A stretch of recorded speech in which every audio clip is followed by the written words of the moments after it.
The day my mentor stole my company from me, he shook my hand in front of the whole board and thanked me for my contribution. I smiled, packed one small box, and walked out knowing exactly what would happen in 90 days. His name was Richard. Silver hair, expensive watch, the kind of warm voice that made you feel chosen. When I was 26, he picked me out of a junior team and said the words every young engineer dreams of. "I see something in you." For 8 years, I believed him. I worked weekends. I missed weddings.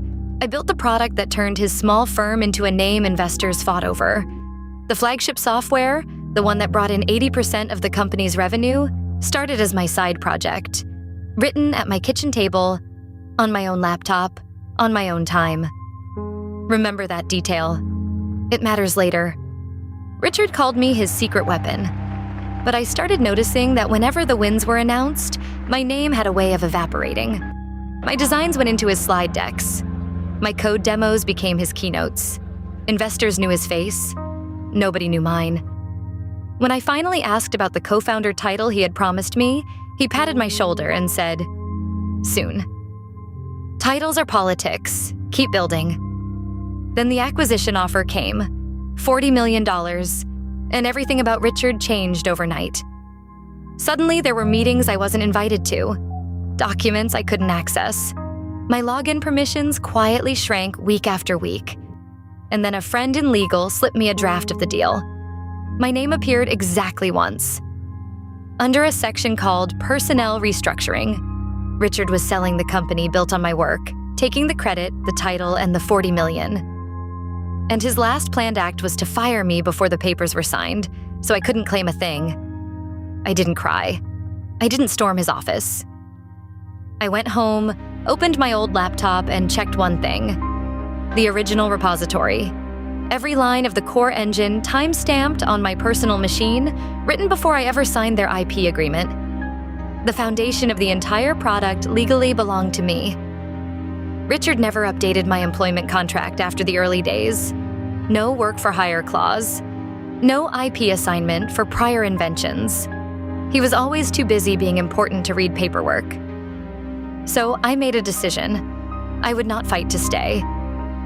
I would let him push me out exactly the way he planned, because his plan only worked if I was the one who didn't know the truth. For 6 weeks, I played my part. I trained my replacement. I smiled in stand-ups. I documented everything, and I quietly consulted the sharpest IP lawyer in the city. Her exact words when she saw my files were, "They are about to sell something they do not own. Do you understand how big this is?" Then came my last day.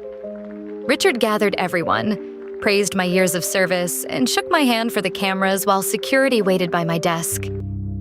He whispered, "No hard feelings." I whispered back, "None at all." And I meant it. Because hard feelings were not what I was about to send him. 60 days before the acquisition closed, my lawyer sent one letter. To Richard, to the board, and to the acquiring company's legal team. All at once. It stated, with timestamps and repository records, that the core technology of the deal was unlicensed intellectual property. Mine. And that any sale would trigger immediate litigation. The acquiring company did exactly what billion-dollar companies do at the first smell of a lawsuit. They froze everything. And Richard did exactly what Richard does. He called a meeting to give a speech.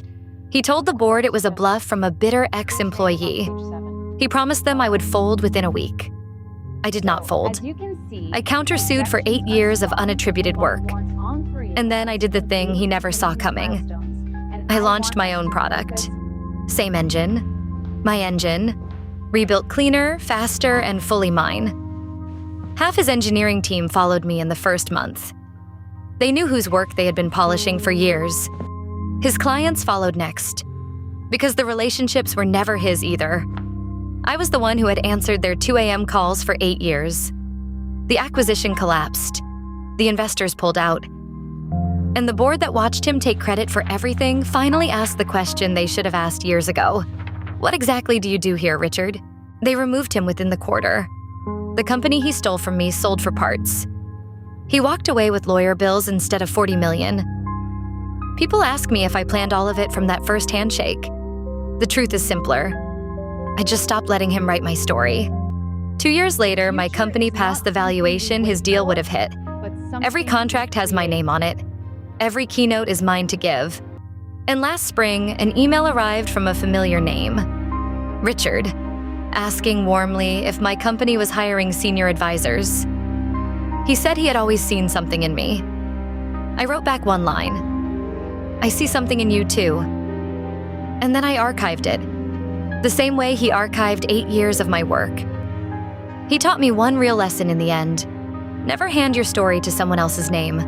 Build quietly if you must, but keep the receipts. And if this story moved you, please like and subscribe for more videos like this one.